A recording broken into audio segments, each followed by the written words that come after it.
Hi everyone, Ian Aldridge here from Progressive Legal CPD. We're here today talking to Ben Fewtrell from MaxMyProfit, and he's going to be talking to you all about digital marketing and content creation and how to generate leads efficiently using the power of social media, and how your law firm can use social media to generate these leads into great clients. In a way that hasn't been done before. Thanks so much for being with us today, Ben. My absolute pleasure, buddy. Thank you for asking me. You're welcome, and we really appreciate you giving up your time today to spend and chatting with a bunch of lawyers about how they can help with social media in an age where not a lot of law firms use social media. So I'm sure the information is going to be great. So Ben, I've known for quite a while now. But he has been advising businesses for over 20 years and also more recently in the digital marketing and content creation space almost the last decade, which is a long time in the digital world right now. So he's at the forefront of this type of technology for business, and also has a great sense of practicality and all the advice that he gives businesses. He's obviously been through all this before, as you can see from the introduction slide here, as well as being in business since 18. So there's some good kilometres under the wheel, and he's the co-founder of MaxMyProfit, which all focuses on helping businesses obviously maximise their profits in the business. Thanks a lot, Ben. Hey, my pleasure. So I'll get stuck straight into it, eh? Great. So, it's interesting you say a lot of law firms don't use social media, because social media really is an important marketing strategy for business these days. And I really want to encourage everybody that's watching this to really think about how they can integrate this into their marketing strategy and how they can use it to grow their law firm, because there are... there's just so many benefits. It's a lot of different ways. And I think sometimes it's overwhelming. So my job today is to really simplify it and make it easy. So I've really got a few goals today. I want to simplify using social media as a lead generator. I want to show you some ways that you can action straight away. So as a result of today's webinar, you'll be able to go away and do something immediately that you'll get some results from. And I want to show you that you can do it as well, no matter what industry you're in. Being in the law firm or in the law industry doesn't mean that you can't use social media. So that's sort of my goals today, is to make it really, really simple. At the end, I'll also just pass my details on. So if you are stuck and you're not sure what to do, you've got somebody that you can talk to. So essentially today we're going to cover what social media channels are best for you guys in the law firm. So I've sort of done a little bit of research to have a look at what I think is the best, and some of our clients that we've worked with in the past and currently that are getting results. We're going to talk a bit about how to create Facebook ads that work. Now, I'm not going to go through the actual ad development like in the techie side, because I don't think anybody should really do that. What you need to do is understand how Facebook ads work and the best way for you to benefit from using them. And so I'm going to cover that off today. I'm going to talk about why blog is more important than ever right now. A lot of people are probably neglecting blogging at the moment. If you don't know what blogging is, it's posting regular content up on your website. And a lot of people don't do that anymore. And it's actually a really powerful tool and a way for you to generate leads for free. So if you want to generate free leads, make sure you stick around and have a listen to that. I'm also going to share with you how to use LinkedIn as your power play. LinkedIn is probably the premier B2B social networking tool that we have available to us, yet not many people know how to use it in an effective way. So I'm going to take you through what are the steps to make that happen. And then at the very end, I'm going to show you a very, very simple way to increase the effectiveness of your online marketing, whatever you do, wherever you do it, by 11 times. And I've got some statistics to back it up. Okay. So some numbers. I know you guys like your details. So I'm going to show you some details to back up how you can get the increase of 11 times effectiveness on your marketing, which is really quite powerful. So let's kick off. Although lawyers aren't great with numbers normally, but I think we'll get the multiplier. Just as a real quick point, and speaking as a lawyer as well, that overwhelm that you were talking about before, a lot has moved in this last 5-10 years in social media. Obviously, we've got all these major platforms popping up. It appears as if you've got to be almost an expert in every single one of them, because they're releasing new bits and pieces every day. I mean, LinkedIn is moving really fast right now, where you can, you're now even able to upload, emojis or different caricatures on documents I saw the other day, which I used on a post. I mean, it's just moving so fast, and I can see why a lot of just business owners generally are having to become specialists in their social media and marketing campaigns, and make sure they don't just leave it to somebody else to kind of do, but really understand the process and make a strategy as well before they ready, fire, aim. Really working out like what platform is going to be best for their particular type of industry, or their particular type of law might do well in certain industries, on certain platforms as opposed to others. Really, I'm really excited to have you on today to kind of at least give our folks some ideas on just how to look at it from the start and not get overwhelmed by choice. Yeah. Well, I think the key to not getting overwhelmed is to try and ignore all the new stuff that gets released consistently, because what's going on there, what you're describing, is a battle between the platforms to try and get users to stay on their platform. And so they're all vying for that attention. And so that's their own little social media battle, if you like. And you don't need to know all the ins and outs of every platform. But what you do need to know is that the usage on social media is growing. And that's why, I mean, you can see here, 59% of people across social media that access social media every day, or most days, so 59% of the population, and then they check social media over 5 times a day. Now, some of you may be guilty of doing much more than that, right? There's some numbers of people that are checking it every hour, twice an hour, 3 times. Like they've got all these different studies going on. But what we know is a lot of people are using social media, and so it gets a little bit overwhelming trying to work out then, okay, well, where do I put my message? Because you hear Facebook's working, LinkedIn might be working, maybe it's Instagram, maybe it's Twitter. And that's a really difficult thing to answer. So I went and found some data just this morning, putting this together. So as I like to get the most relevant data I can. And you can see here, Facebook is still the winner, right? Facebook still has the most usage time per person. So this is the average minutes per day per user, taken from February 2020. This was from a company called Genro. I'm not sure how you pronounce it, but they do a lot of social media study in Australia. So this is Australian data. Oh, this is Australia, yep. Yeah. So 17 minutes and 25 seconds a day on Facebook on average per person. You can see Instagram is only 7 minutes, LinkedIn 10 minutes, and Twitter actually is 11 minutes, so more than LinkedIn, which surprised me. So that is surprising. Twitter's making a bit of a comeback. When you decide what you're going to use, you've got to go where people are, definitely, but you've also got to use what you like using, because any of these platforms will work for you. And so this is one of the first challenges that you're faced with. The other thing is YouTube. Now, YouTube is another social media platform. A lot of people sort of ignore YouTube as a social media platform, but it has a great community tool. It has a great tool for interacting with comments, and you can like other people's content, and you can do a lot of interaction. It is the second largest search engine on the planet, and I think a lot of people forget that. So this is, a lot of people try and get on the first page of Google. That's really hard to do. It's really easy to get on the first page of YouTube. Okay, and YouTube is the second largest search engine, and Google is number 1. It's owned by Google, so that means if you do really well on YouTube, you'll probably do really well in Google search as well. And more people are watching YouTube. So there's more minutes watched on YouTube than Netflix and Facebook video combined. Okay. It's a really huge platform to be on. And 51% of users that use YouTube say they're trying to figure out how to solve a problem. So if you're in an industry, which you guys are, in solving problems, a lot of people will be typing in how to fix something, how to go about solving a problem, and they'll want to use YouTube to get an answer.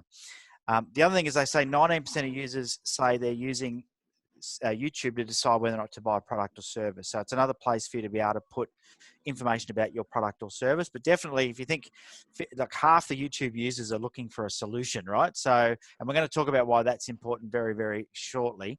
But the first thing is to understand why people are on social media, right? Because if you want to be effective and you want to choose the right platform, you've sort of got to start thinking about why would someone be on that particular platform. LinkedIn is, as I said, the premier B2B one, but there's less people on it. If you're going to do paid advertising, it's the most expensive per click. Yeah, I've heard this a lot. With LinkedIn as opposed to Facebook, where more recently the Facebook advertising, marketing, and sponsored posts and all the rest, they're quite a lot cheaper than LinkedIn, which is a shame, because I think people would use those quite a lot more with LinkedIn because of the power of being able to target a particular title of a person or an interest or something like that. I will preface that by saying that the cost per click doesn't matter. Yeah, as long as you're getting a return on investment, right? Correct. Because it's all about ROI. So you're better off getting, let's say a cost per click on LinkedIn is $10 per click and it's 50 cents on Facebook. If every click you get on LinkedIn leads to a good appointment, which is a good qualified lead, and it takes you, 1,000 clicks on Facebook to get a good lead, then clearly LinkedIn is a much better thing. Even if it takes, it's the same acquisition cost per good lead. If you've got to go through 99 unqualified leads to get to one good one, there's a lot of time spent, which I know, especially in your industry, you're all very busy. So that could be done on that. You could suffer the same fate on Facebook as you could do on LinkedIn or Instagram or anything else. Correct. Yeah.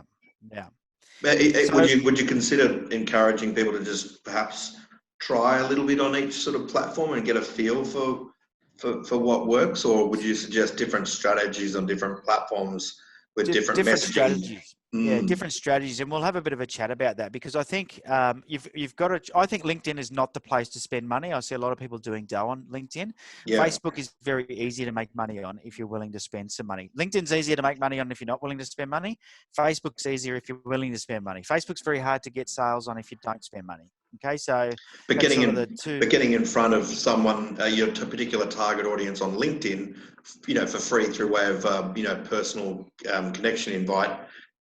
Unless they're you have to have a premium service to be able to contact anyone that's more than, I think it's, anyone 3 and over, 3 plus, you can't contact without having a premium account.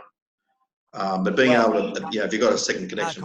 You can't contact them on LinkedIn. I'll teach you a little trick I've learned about how to find these people and contact them. Something that works extremely effective, and I teach everybody on how to use LinkedIn. And you can I can help you contact pretty much anybody on LinkedIn with this little twist, which I'll share with you soon. So the first thing to think about when it comes to marketing, a lot of people fail with their marketing on social media. And I think the reason is they forget why people are there. People are on social media to be entertained. They're bored. So a lot of people sit there when they're waiting for a bus, an Uber, sitting in a doctor's surgery. They're on there to keep in touch with family. So they like looking at family photos and see what's going on, or it's a habit, right? A lot of people just pick their phone up and start looking at Facebook or Twitter or whatever it might be because it's a habit now, right? They're not there looking to buy your services. And this is something that you need to understand. When it comes to marketing, you need to really understand the psychology of the person that you're marketing to. Okay, when we're using social media as a platform, they're not there to buy. So you've got to ask yourself, how do you get your message through to these people? So, and this is a classic example of somebody on an escalator looking at their phone. That person's not looking at their phone going, geez, I wish I could buy a lawyer's time or get my problem solved, right? She's probably checking up just to see who's doing what, who's having a muffin for breakfast, or, who's posted a funny cat video. And so what we have to do is before we worry about where we market or choose what we market on, we have to think about what is marketing, right? And understand the two types. I break marketing down into 2 types. And if you break it down into 2 types, it keeps it nice and simple to understand. So I'm going to give you the 2 types. The first type is what I call solution marketing. And this is where your prospect is looking to solve a problem. So you would relate to this scene where you're looking, something's gone wrong, and you get onto Google and you type in plumber or lawyer, or you're looking to solve a problem, or how do I change the light globe in an Electrolux fridge, or how many lawyers does it take to change a light bulb? Yep. Yeah, there you go.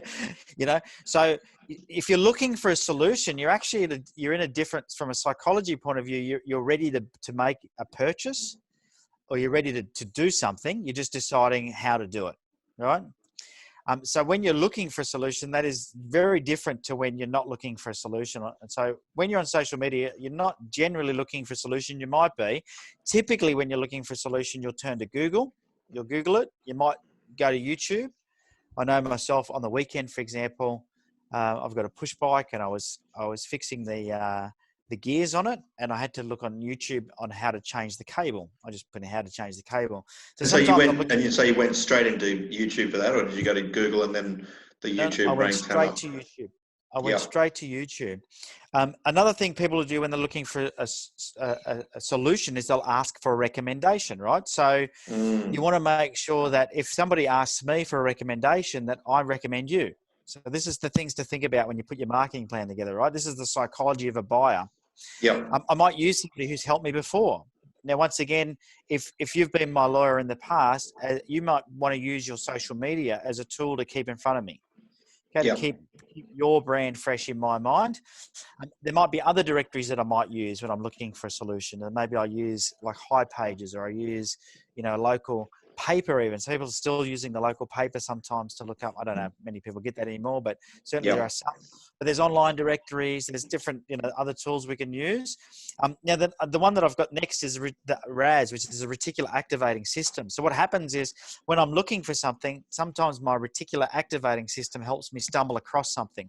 Now, what a reticular activating system is, have you ever bought a new car, or I know you got a bike, Ian? Yeah. You notice that when you buy one, you see a lot of people riding the same thing, same motorbike? Yeah, of course. Okay, so that's a subconscious part of your brain now that spots those things, right? Yeah. And so what happens when a consumer is looking for something, their reticular activating system is constantly on the lookout for it. So this is why marketing sometimes in a branding sense, or being there with good content, is really important, because when somebody doesn't know that you're there, or doesn't realize you do what it is that might solve their problem, they might stumble across you. But this is when they're looking for a solution, right? Or they might recall something they've seen earlier. So sometimes what happens is you see something, you go, I don't need that right now. Could be an email, could be a Facebook Live, could be a LinkedIn post. And then a week later, something happens in my life, and I go, oh, I remember seeing something. When I'm looking for a solution, this is what might happen. And so they call them touch points, right? So there's a number of touch points that that some people say that you need to have with a potential client or a consumer before on average, before they then engage you for your services, right? Look, you just want to be there, right? So when someone's looking for a solution, you want to make sure that you turn up. Yeah, that's the key. So, if you got to be in it to win it, you got to be there. You got to be there. Otherwise, you miss out. So if you're not making YouTube videos, for example, about something that you do, like, for you, it might be trademarking, or it might be family law, or it might be something to do with divorce. It might be, who knows, right? It could be to do with business trusts. Or if you're not making educational videos to the limit of what you're allowed to do, then you're missing out on something, right? Because if you become that trusted advisor on YouTube that gives, helpful tips through video when someone goes searching, because Google will, when you asked a good question, was I searching on Google, YouTube? If you do search on Google, quite often YouTube videos are recommended anyway. Yeah, because Google owns YouTube, and they Correct. and they know what happens when you go to YouTube. You go into YouTube land, and they make more money from advertising. So. But the other thing is thinking about how can you use social media to stay connected to your current customers? Because what if the person that has a problem that's looking for a solution has never been connected to you, but is connected through one of your customers? I mean, you only got to go onto LinkedIn to see how many people have a close connection with you. Yeah. So what you want me to ask my friend or trusted sort of colleague, hey, I've got this XYZ problem. Do you know someone that can help me? You want them to say, hey, yeah, talk to my lawyer. Yeah. So, and once that happens, that's a transfer of trust. A recommendation is much better than an organic lead that you can generate on Facebook. So because you've got the halo that comes over your head straight away. You don't have to earn their trust. The trust already comes with that, and that's traditionally why lawyers and other professional services have relied so heavily on word of mouth, because it's a lot easier in terms of getting them across the line as a client, because they're just like, oh yeah, Peter's referred me to you. He said you'll look after me, or my accountant said you're the go-to person, and it's just far easier than trying to convince a client right off the bat that you're trustworthy. But what if your social media could help that, could support that, And that's the thing is, right, if you think about the psychology of a buyer that's looking for a solution, then part of your strategy can make sure that your social media profiles really help that happen and assist that, to the point where you could have clients that make a recommendation via leaving a review or a positive post or a comment on your post that somebody that is looking for your services sees without having to ask that person. Right. But that person still endorses you through it could just be a thumbs up on an article you post on LinkedIn. It doesn't even have to be them typing something or giving you a recommendation. But if somebody that they know knows you has given you the thumbs up, that in itself is a transfer of trust. It's small, but it's still something, right? And this is the power of social media. This is the thing that a lot of people don't realize, is that you don't have to be advertising to use social media to get leads, And I think that's the barrier, that's the head block that a lot of professional services and particularly lawyers face, is that they don't like advertising for their services. There's that particular cringe-worthy type response that comes from being anywhere near associated with the personal injury lawyers that advertise on billboards or late at night, and all the rest that appear desperate, for your business. And you never want to appear desperate, do you? That's not good. But I think it's that's a really big roadblock for a lot of law firms, because they think, oh God, I don't want to look like I'm one of those, or showing myself, and some are just, to be honest, just plain humble and don't like spruiking their services, as strange as it sounds. Lawyers are actually, on the whole, a humble bunch that don't like, get uncomfortable with, with people, giving them testimonials, or even, feel reticence to ask people for reviews on Google. It's a really tough thing to get through. Yeah, and the good news is you don't have to ask if you don't want to. It's always going to be helpful if you have reviews on Google or on Facebook or wherever, or recommendations on LinkedIn. But what I guess where I'm coming from is, if you understand the psyche of the two types of marketing you're going to do, one is solution marketing, and that's the most effective, right? Is think about so you've got to get into the shoes of somebody who's looking for a solution, and think about, if you're looking for a solution, what paths do you take to try and find that? And sometimes I get people in, and they'll be will post content on their social media, and they'll go, oh, it's just my current customers liking it. That's actually good, right? Because just customers interacting and liking your content does a couple of things. Number one, it means that if they have a problem they need solved tomorrow, you're going to be top of mind. Number two, if a friend or relative asks them for a recommendation, the likelihood is you're going to be top of mind. And number three is that if their friend or relative sees that they've liked your post or commented on your post, which happens on a lot of the platforms, and they have got a problem they're trying to solve, even without asking that person or that relative, they'll still be able to leapfrog you and feel confident because that person's liked or commented on your post. So by having activity online, just that little bit is going to give you some sort of credibility and trust and endorse you without having to have a review. But of course, I'm a big fan of asking for reviews. If a customer ever says to you, I'm so grateful you helped me through that issue, you should try and get the courage to say, could you please leave that as a review on Facebook or Google? And I know some stuff is sensitive, you can't do that, but when you can, it'd be a good idea. Even if it's just, great service. Yes. Thanks so much. Yeah.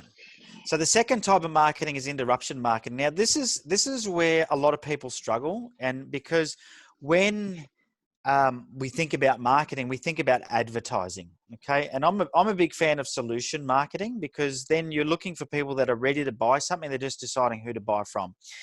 With interruption marketing, which is advertising on Facebook, advertising on LinkedIn, it's picking a target market. You're now going to stop them in their tracks. If we go back to why people are on social media, they're not there to buy your services. Okay, they're there to be entertained, they're bored, they're checking up on family stuff, and it's habit. So you've got to stop them in their track. You've got to find something that stops them. It's no different to when someone's watching television, or when you're watching television, you're not there to buy something. So the ads that come on need to be compelling. And I always say to people, ask yourself, when was the last time you saw an ad on TV or at the movies or anywhere that made you just stop everything you were doing and you got your credit card out? Okay. It's very rare that it happens. Okay. So it proves to you it's a difficult thing to do. Now, I know myself personally, I have bought stuff on my phone. I've regretted it later off Facebook because the delivery times are forever, or the quality hasn't been good. But I have been stopped in my tracks on Facebook. Now, that's the marketing that works, okay? So you've got to think about, how do I get people to stop? Now, free stuff always gets people to stop. You only have to have a look at anything that when if they're giving away stuff for free, there'll be a queue. If at Bunnings, for example, they had free stuff in an aisle, that aisle would be packed, right? There's no doubt about it. So if you were giving away free stuff, and I'm talking about truly valuable free stuff that people want, okay? Not we'll give you a free consultation, which is really just a mass sales meeting. People want free stuff. So when it comes to doing interruption marketing, and you may need to, you want to offer something that is going to be very low risk for people to take you up on. And it's got to be, if you can, free, because getting people to pay money when you don't have a relationship is hard. So it's got to be free. It's got to be generous, a generous offer. It's got to be very helpful. It's got to solve a problem quickly, or it's got to be entertaining. Okay. And that's how you stop people in their tracks on things like Facebook, LinkedIn, Instagram, any of those platforms with ads. It's got to be able to do those things for people that aren't looking for a solution. So for example, let's say you're an IP lawyer and you're into trademarking. You might have a entertaining story on how McDonald's tried to sue somebody but didn't. Okay, and we've got a trademark guide actually that we put out free using Facebook with the 13 frequently asked questions about trademarks that we have. So just offering that information and the answers to those questions. And they've got to provide their first name, last name, email, and phone number to us to show that they're seriously looking for this information. But we've had hundreds and hundreds of downloads of it. I'm surprised about how many people are actually interested, in that information. Yeah, so it's helpful and it's free, right? So that ticks a couple of those boxes, and that's really what you want to do. And what happens is, once that happens, you can start building a relationship. But the first thing is you've got to stop them in their tracks. So I see so many people advertising on social media, and they're like, I'm just not getting anywhere. And I say, what are you advertising? Oh, I'm advertising a free meeting to discuss their will or something like that, and people just don't have that confidence to be able to opt in for that. That's a big commitment. It's the way I sort of get people to understand it. It's like walking into a pub or a club up to somebody and saying, hey, do you want to come back to my place for dinner? Okay, it's a pretty big commitment. It's not, you're not asking them to jump into bed with you, but it's still a big commitment, right? So with marketing, you can't make them go that far. What you've got to do is you've got to say, well, how about we just have a chat first? Not even have a drink. Let's just have a chat first. So make it really easy, low risk. There's not much resistance to it, and it's helpful. Once they see that you're helpful, you can ask for a little bit more next time. Now, you said you're asking for their name and phone number. Well, you can follow that up with a phone call. And because they've downloaded your guide, you've built some trust. You've built a bit of a relationship. And that next phone call, still, you probably can't ask for a credit card to get money off of them, but you can certainly start building up a relationship. Ask for a bit more information. Tell us a bit more about yourself. You can start building your database up. And kind of like buying them a drink. Correct. You're giving something. You're giving something valuable for them to start the conversation with you.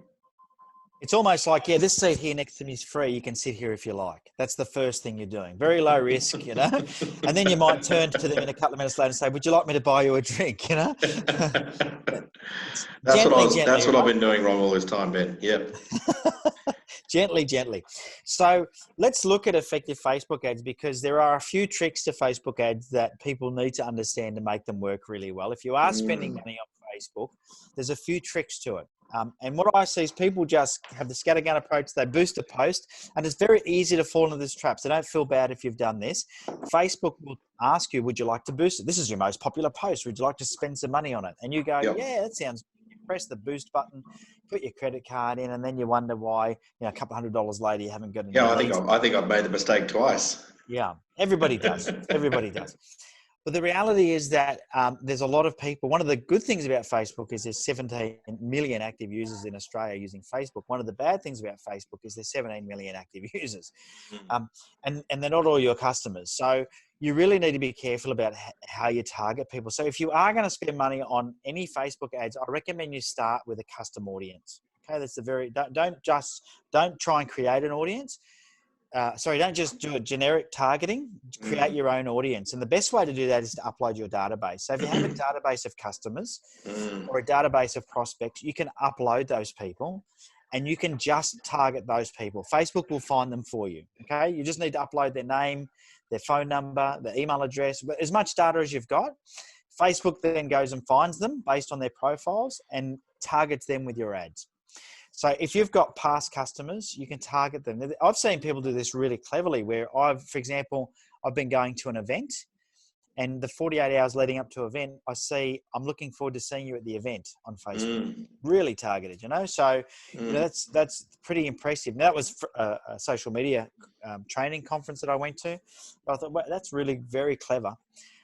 You can install your pixel. Now, if you don't know what a pixel is, just Google it. But you want to install your pixel onto your website or any landing pages that you have. Facebook give you this thing called a pixel. Essentially, it's a bit of code. You put it on your website and it allows you to track when people go to your website and then target them. And we'll talk about targeting again very shortly. But one of the things that you can do is once you have the pixel installed in your website is that you can build a custom audience of people that have visited your website. And you can even tell Facebook just to build an audience of people that visit your website and stay there for 30 seconds or people that go to the contact us page, for example. Okay, so you can tell Facebook what you want to do. What I recommend everybody does as they're watching this is go and get the Google Chrome Pixel Helper. It's a little an add-on for your Google Chrome browser. You install it, takes a couple of minutes, and any website you go to, it'll tell you if they've got the pixel installed and how they're using that pixel. And it's interesting. So you can sort of see that some people just track whether or not you've viewed the page. Some people will track whether you've viewed the page and then they'll have an event log. Okay, so they'll know whether or not you've clicking buttons or you've opted in for something or you've put something in the shopping cart. So you can sort of see how other companies are using the Facebook tool. It also lets you see whether or not your competitors are using a Facebook pixel because you can go to their website and use it. It'll tell you what they're doing with the pixel. So it's quite helpful. And the great thing as well with the pixel is that it's kind of like it's kind of analogous to the the Google what's it called? Like the remarketing. Yeah, or just so once you've set it up on the site, then it's free. You let it run and collect the data over all that time. So yes, even if you're not ready to do any advertising, you should have it installed. Yeah.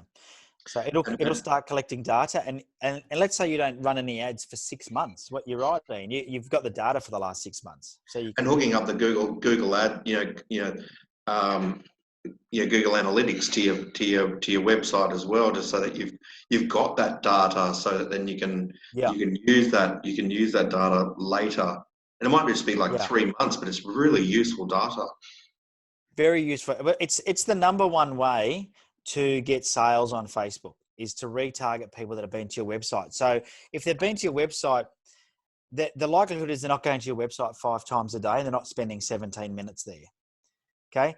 But they're definitely doing that on Facebook. So they've got the statistics for that. So if you want to make sure you stay in front of your customers, then you do retargeting. It can cost you very little, right? And so if you remember what I told you about people that are looking for solutions, sometimes will ask for recommendations.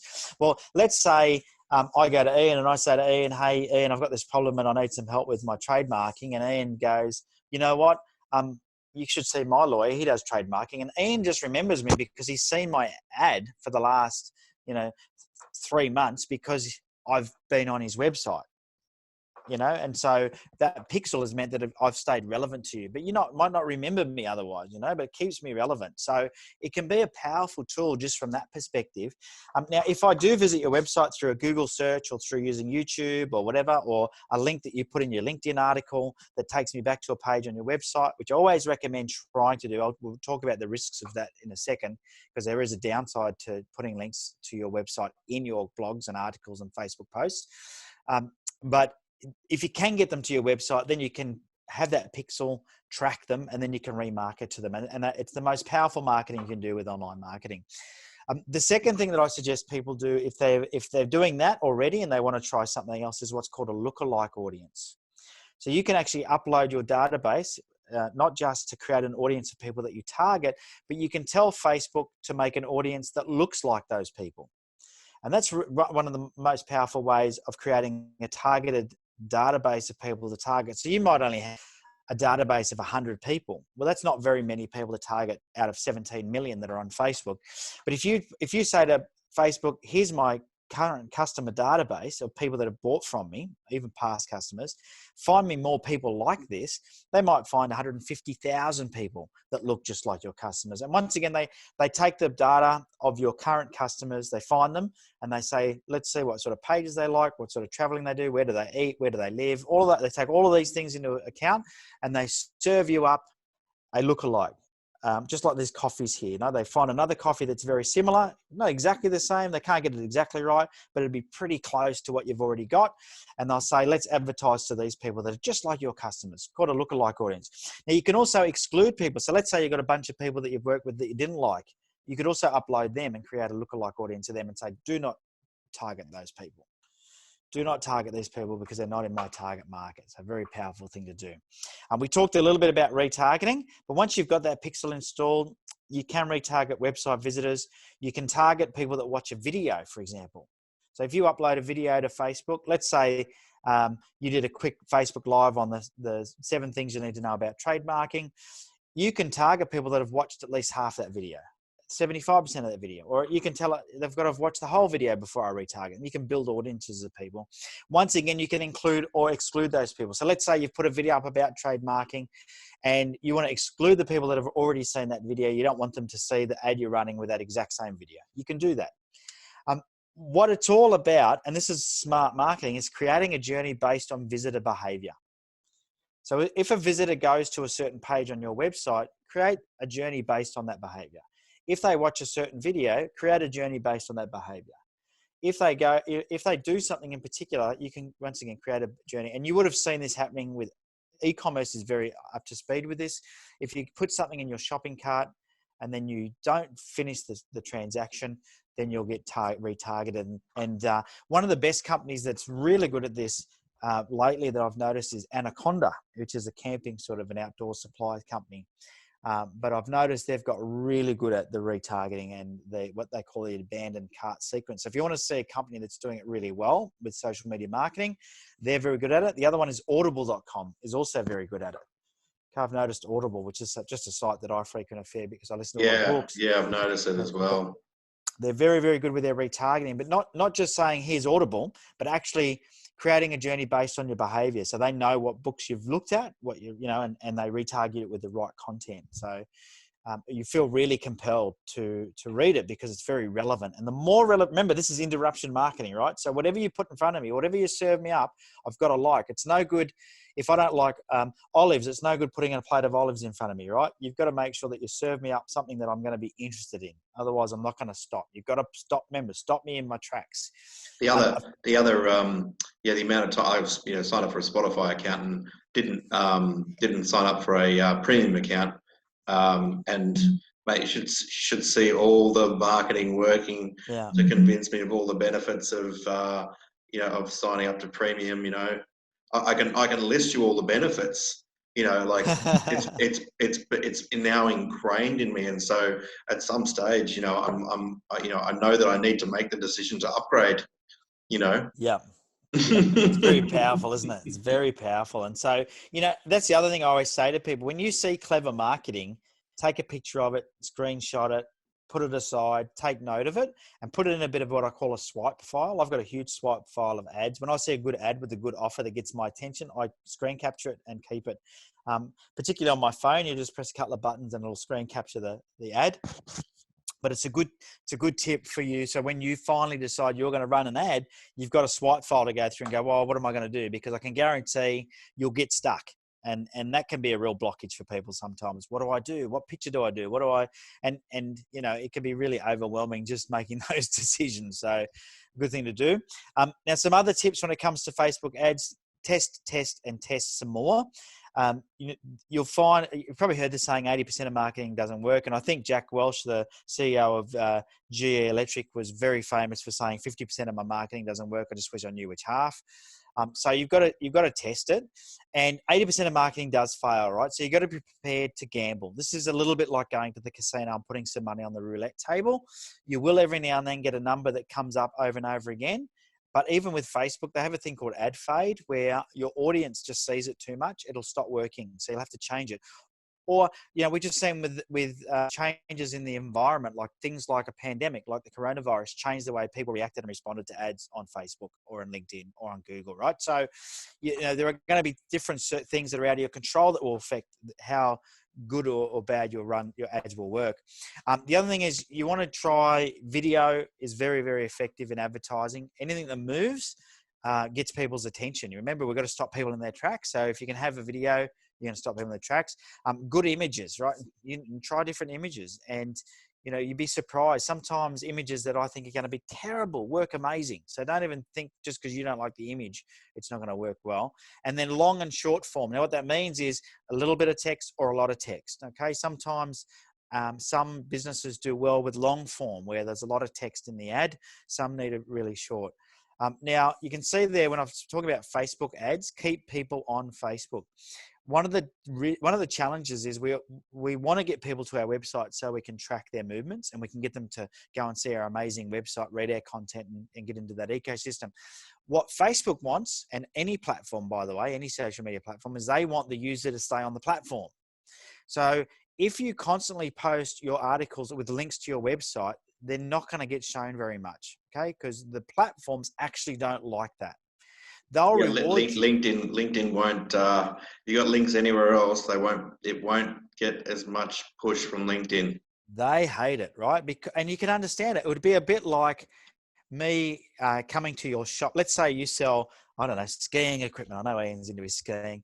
Let's say I sell skiing equipment and you come into my shop, and every time you look at Ben's brand of skis, Ben comes into the shop to take you to his factory to show you how you can buy factory direct. That's sort of what's happening, right? I'm pulling you out of the shop, and the shop owner's going, no, we want Ian in here because I've got other stuff I can sell him. And I'm going, no, but he wants to look at my skis. So this is the fight that's going on, right? So you've got to remember this when you're marketing and when you're posting stuff on social media, that it's easy to think that I've got to post a link to everything. And you're going to see training on that. And it is a good thing to do. You do at some point need to get people into your ecosystem. So they need to subscribe to your content at some point. But to do that, really, you've got to build up a bit of a relationship first, and you've got to play the game the way that these social media platforms, what you do. Facebook so hates you getting people to leave their platform so much that even now, when you do an ad that links to a landing page, that it'll never leave Facebook. The landing page shows up in this really dynamic, optimized mobile version of your website inside Facebook. I don't know if you've noticed this, but this is a new thing they're doing. The other thing is have realistic expectation. Okay, so I've had people say to me, I'm advertising on Facebook and I'm getting nowhere. And I go, what sort of budget have you got? And they go, I'm spending $3 a day. Look, you're not going to, it's like any business. If you want to get a $10,000 client, you might have to spend $500 to $1,000 to get that client. Just be prepared for that. You know, like it's not some amazing miracle working magic marketing tool. Not at all. It's like any other marketing platform has been over the years, whether it was newspapers, televisions, radio. It's interruption marketing, right? You're marketing on one of the most difficult platforms to market on. Interruption. People are on Facebook. Remember what I said, to be entertained, habit. So yeah, they're just doing boredom. I think the other one. Yeah. So they're not there for buying stuff. So you just got to remember that. Be realistic about what your goals are. At least you won't be, necessarily needing to spend all this, thousands and thousands and thousands of dollars on a, on potentially a billboard or an ad on the radio Yeah. or even on, I mean, I don't know many lawyers or any other business that I know that are advertising on YouTube, for instance. That's certainly a market that hasn't, I think, been touched a lot. Very, very powerful place to advertise because it's cheap, and you only pay once you get past a certain, I think it's 30 seconds if your ad is longer than 30 seconds, or if your ad gets completed or clicked on. And even then it's very, very cheap per click. It's like cents per click. And with YouTube, you can actually run an ad on videos of things that are people providing solutions to the problem that you sell, but they probably sell as well. So competitors. So what if competitors aren't smart, they won't tick the little box to say, don't run ads on my video. Let's say I run a video on the 13 things you need to know about trademarking, but I have my video monetized. Ian can come along and run his ad on trademarking. So I might type in how to trademark, your ad comes up. And before I even see the helpful video that someone's done for free, I'm clicking on Ian's ad, thinking it's a video. That's the power of YouTube. Well, don't give my competitors too many ideas, Ben. So when it comes to choosing, this is all really good fodder for law firm owners that realize, if I'm going to be putting out, if I'm going to be putting out some useful content, for instance, what are the 10 sort of things that you need to think about from a practical perspective when you're going through divorce for kids or something like that. Just some, this obviously, it's not legal advice technically, but it's information that perhaps they need to think about, or 10 things that you need to think about before you speak to a, divorce lawyer, before you go to a business lawyer about your startup. Here's all the sort of things that here are the questions that you really ought to be thinking about before or discuss with them prior. So when it comes to this YouTube content too, I'd say don't monetize your ads. There is a risk to that, like everything else, because YouTube needs to make money. How do they make their money? Not by running free videos. It's people watching other people play video games, right? Yeah. So they make their money by selling ads, right? So if you don't monetize all of your videos, the likelihood is they may not get, now they will never admit this, but they may not get recommended as much, as to it. So it's a bit of a game, a bit of a test and measure. So to summarize with what platforms do you choose? Choose the ones that you're comfortable with. Okay. They're all good. But if you are an avid Facebook user, then play with Facebook. But what I suggest you don't do is try and do 5 at once, because you'll do a terrible job. If you're a real good LinkedIn fan, then focus on using LinkedIn. If you love Twitter, then focus on using Twitter. I always say go to the one that you're most comfortable with to start with and develop a bit of a plan. Once you've got your plan implemented and you've got some traction on that platform that you're comfortable with, then start learning another platform, start using another platform. And that'll help you. But definitely, no matter what, install that Facebook pixel, definitely.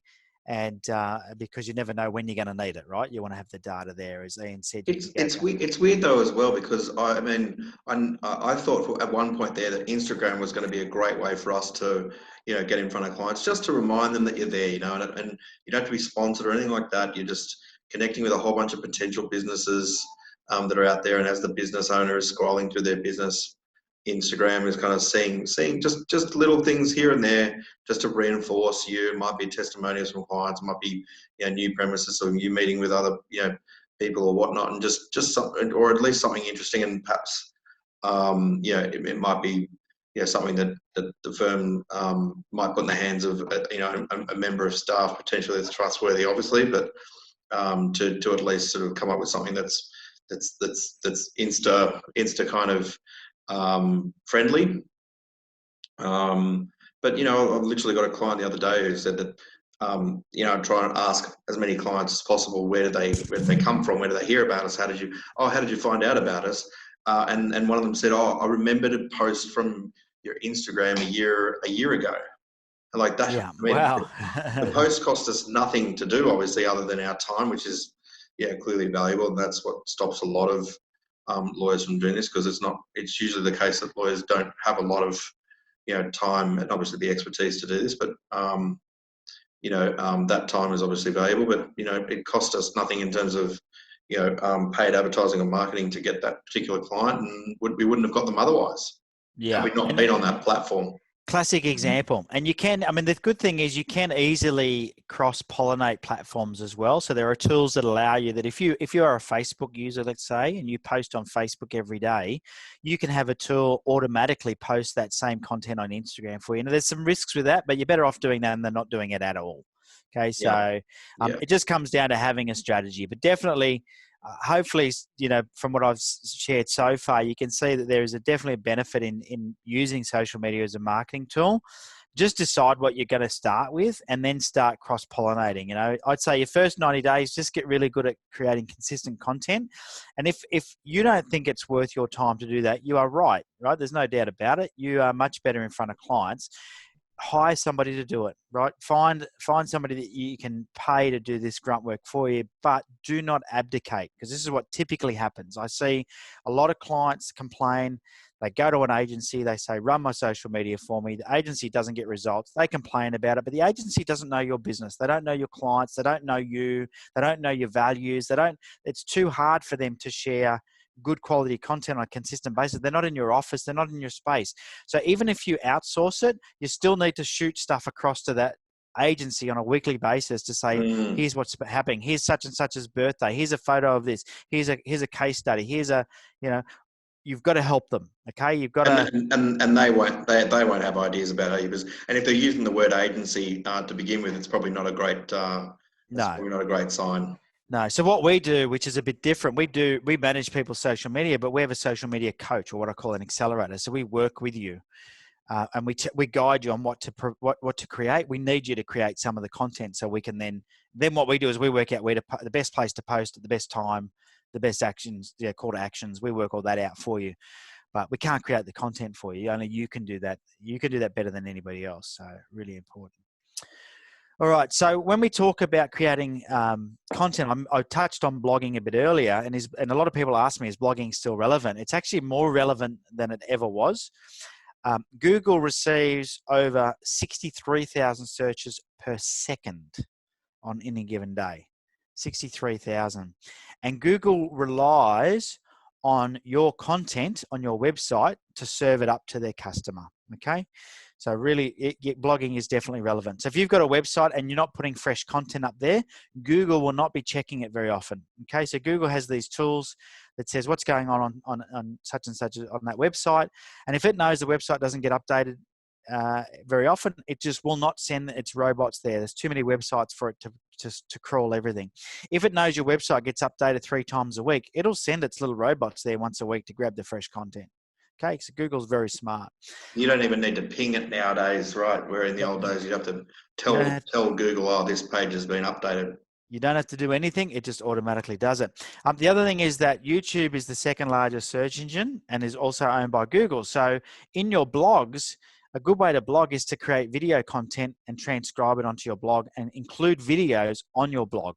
So you're getting the number 1 search engine, which is Google, and the number 2 search engine, which is YouTube, now being optimized to point traffic to your website. Okay, so really, if you embed YouTube videos on your website, Google actually likes that. Okay, so you could potentially be on the first page of Google twice. You could be, yes. Yeah, I mean, and there's things like Google Places and all these other things you can be doing as well. But the thing to ask yourself with Google was, if you were Google, what customer experience do you want to give, right? And so this is something I always ask people, but how do I get on page 1? And a lot of people try and cheat the system. It's a dangerous thing to do, because when Google finally works out people are cheating the system, it changes the algorithm, and those people lose their places on the top pages. So the best thing to do is just go, if I was Google and I'm relying on the public to provide my content, what experience do I want to give my customer? And that's what you got to ask yourself. If I was Google, what would I serve up to someone who was searching for help in the legal world? So that's the content you need to create. Whatever you think would be what you would want to serve up to one of your customers if you were Google. Okay, really, really important to think that way. So don't make content just for the sake of making content, because if it's not well written, if it's not helpful, if it's not easy to read, if it's misleading, any of those things, Google is not going to serve it up. Okay, And you're and just not. and, law, and lawyers, unfortunately, no matter how hard we try, we still don't manage uh, to do what Google tells us to do in terms of readability on articles when you're using all these plugins.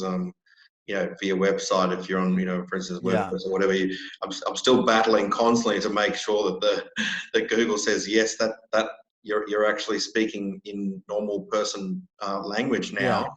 That's a big thing I know lawyers struggle with, and making sure that they're writing in plain English, and that plain English can also be just almost one sentence paragraphs and not too long sentences, yeah. and modified and modified and And modified. there used to be a lot of talk about the length of articles and whatever. And none of that matters anymore. Google just wants to make sure that the person searching for a solution finds the best possible answer. That's it. They want a great customer experience for the searcher. So you've just got to think like Google when you're writing an article. Okay, don't go trying to overdo it. Don't get too technical.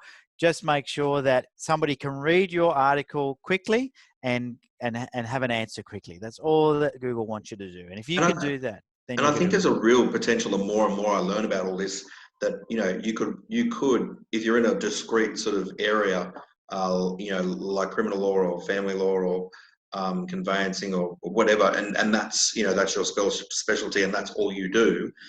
If you were to create 5 pieces of you know um, long form content, or creating 13 answers to frequently asked questions, and really making sure they're nailed, and even doing videos on those particular questions, then that authority factor comes through really heavily. And obviously, I haven't been able to do this myself. I've had to engage many experts to try and do it, and it's obviously changing. Not every day, but new things are coming along that help us do that. And um, Yeah. what I'm trying to say is that it may only be that you have to write a few pieces of content, or at least one piece of content that's relevant for the particular client that you're looking for, that perhaps gives the most return on investment for your firm. Like, for instance, it might be a particular document or something that you're finding that you're doing quite a lot of, and that is good from the profit perspective for the firm, and might not necessarily have too many AdWords competing for this, or you might have an AdWord running while you build up your organic content right for that particular Yeah. search keyword. Yeah, definitely. And I think, even you talked about documents. Google looks at that type of thing. Like if you do have a checklist or something that people can download and it's on that page and a lot of people download it, Google knows this stuff, right? So, and the more people get engaged with that page, the longer they stay on that page, the more Google will see it as being important. And that's why things like video is important, or, and the other thing is, if you've got like references to other things that you've done, or you can references that article to other pages on your website, put links in there, and you say you might want to read this past article I wrote on XYZ. And Google knows if people are clicking on that and going to another page on your website. And remember, Google wants that person to have a good experience. They want them to know that they can use Google. Google has like 93% of the market share on search engine, and it doesn't want to lose that. Bing, Yahoo, and all the other little ones have the rest, but Google just wants to maintain that. And so they're all about a good experience. Now, when it comes to a bit of a blog strategy, there's a few things that I want to make sure that everyone is clear on. Number one is you use your own website. I've seen some people just blogging on LinkedIn. Now that's okay, because it's a strategy. You have articles on LinkedIn. But you've got to have your own. You don't control LinkedIn. You don't own LinkedIn. The blog is always yours. You have complete control over that. You can do what you like there. You can, have offers, downloads. You can have clicks there, whatever photos, videos you like. You have complete control over it. Who's to say LinkedIn isn't going to shut down tomorrow? MySpace went, didn't it? So, or some of these sites that we know and love. Facebook could close down tomorrow. We don't know. So you want to make sure that you put your content on your own website. Videos, charts, images, anything you can to make the viewer get more engagement. Remember, a website is multimedia. Okay, so it's not linear. It's not just like a piece of paper. You can have other content on there. If you're doing videos, transcribe your content into text. Really important. Don't just put a video on there, because whilst they can listen to video, and they're getting very smart. They've got this AI now that can see what's even in the video. So when someone's looking for something, Google knows what's in your video. The problem with that is, let's say I'm looking for a truck and you do a video outside your office and a truck is parked across the road. Your video might turn up because it thinks that's important. It's part of it is a truck. So there's a little bit, they're still trying to work out the best way to get around those, I'm pretty sure. But that's starting to happen. But if you transcribe your content and put it underneath your video, even if it's a direct transcription, it's going to give you better results with Google.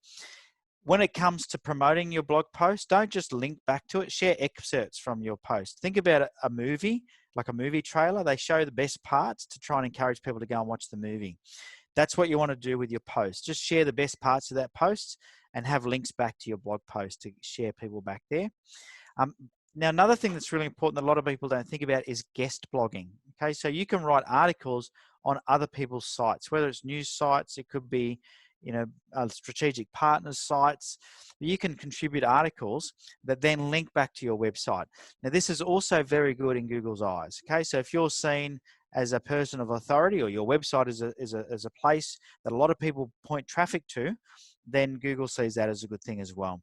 The other thing you can do is you can curate content. So if you're not comfortable or you don't feel like you've got the time to create blog posts, then curate good articles or content. And it could be curating things from it could be the Family Law Court website. Maybe you curate a list of the 6 most used links for people thinking about a separation.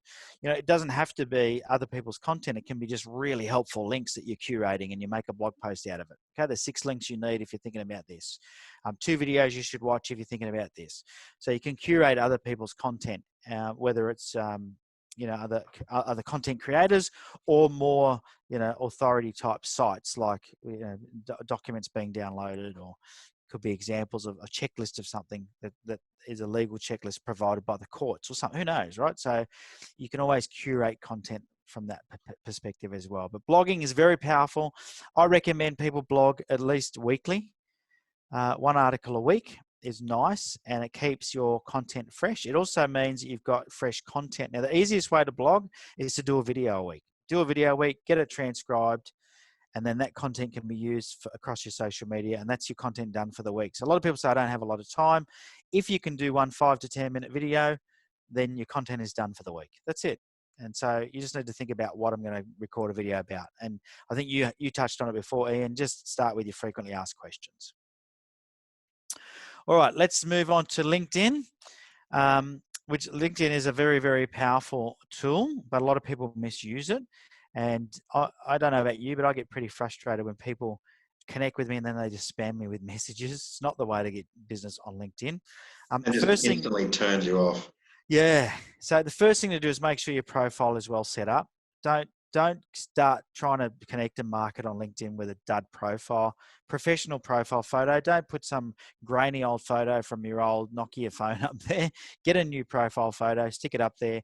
Nice header image as well, that says something about your brand. Make sure you got keywords in your headline. So if you specialize in a particular area of law, put that in your headline. Okay, don't just put something generic in there. Put the things that you specialize in the headline. The summary section is not a CV. We don't want your blow-by-blow CV. We want your story.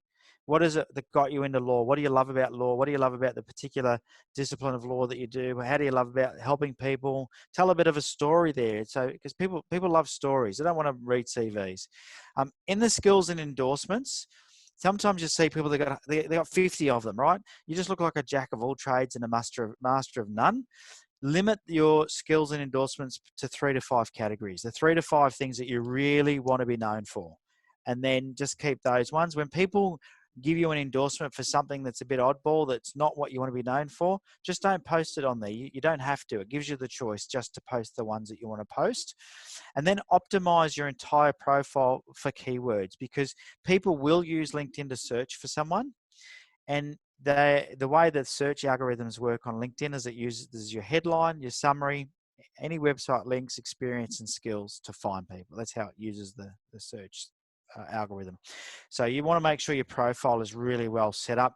Now, once you've got that done, then you can start getting out there and doing stuff. So I recommend joining groups that are relevant. And you might find that you want to join groups where it's just hanging out with other lawyers. I don't recommend that at all, unless you need to start to speed with some. What I recommend is you join groups where your prospects are likely to be. Okay, so think about where is my target market and join those groups and just be helpful, right? So if someone asks a question, be helpful. Do not spam those groups with your posts about what it is you do. When you write an article or do a video, you'll be really excited about it. Do not spam the groups with those posts. Just be in there to be helpful. Answer questions, like people's posts. All you got to do sometimes is just like people's posts. Sometimes that's as simple as your strategy needs to be, because every time you like someone's post, they get a notification and then they go and check out your profile. And you're just staying at top of mind, top of mind, top of mind. When they're looking for a solution, guess what? You're going to be there, top of mind.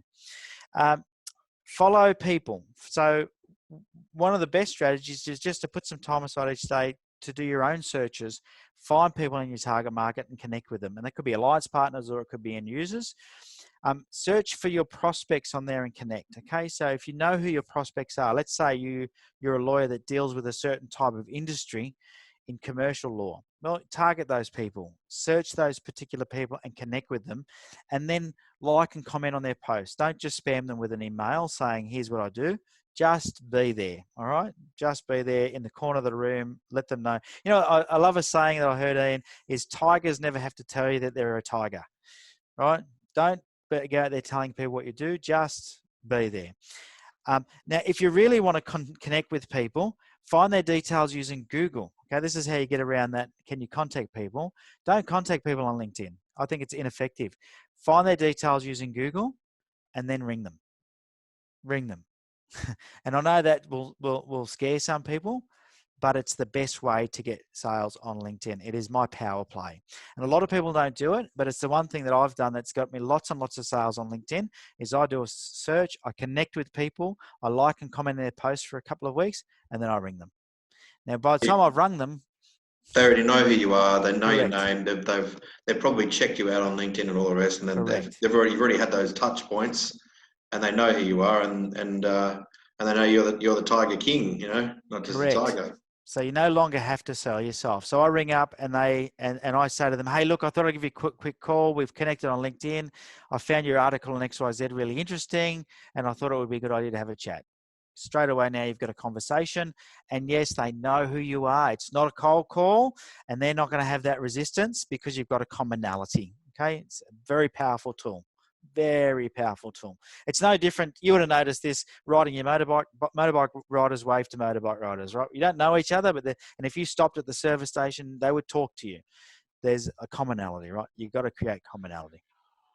All right. Now to finish up, I'm going to share with you how to make your online posts 11 times more effective. And I'm sure you'd like to learn how to do that, and it is to use video.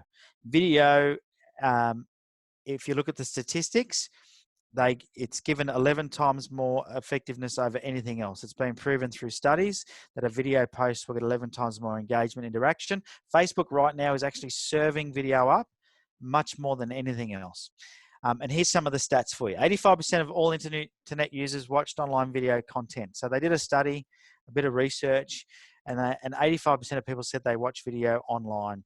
54% of consumers want to see more video content from businesses that they support. So they did a survey of consumers and said, would you like to see more video? And they said, yes, we'd love that if our providers could do that. It's easy for people to consume video, very easy. It's their favorite type of content to see on social media.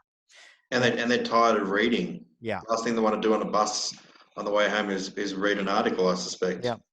Video is very easy to consume. They have said it's their favorite type. So why wouldn't you do it? Why wouldn't you create it? 88% of video marketers that were surveyed said that they are extremely happy with their ROI. So their ROI on it is much greater than anything else. And that video marketing gets 66% more qualified leads than any other marketing. Okay, so it really works well. Users, so they did a study on users on websites. They spend 88% more time on websites that have video. So should you use video in your blog posts and on your website? Absolutely. people will spend more time there. And you know, people that spend more time on your website are more likely to buy from you. In fact, they said 8 out of 10 people have made a purchase after being influenced by a video. Okay, so if you're a lawyer, you should be making a video about what it is you do. On your website, your homepage should have a video of you welcoming them and saying, hey, thanks for visiting. Here's what you can expect here. You should have that. They've done a prediction that in 2022, that 82% of all internet traffic is going to be streaming, video streaming, and that's what they've predicted based on the current growth. And that's huge. That means that 8 out of every 10. Not far away. No, we're talking 2 years away. So they say Wow.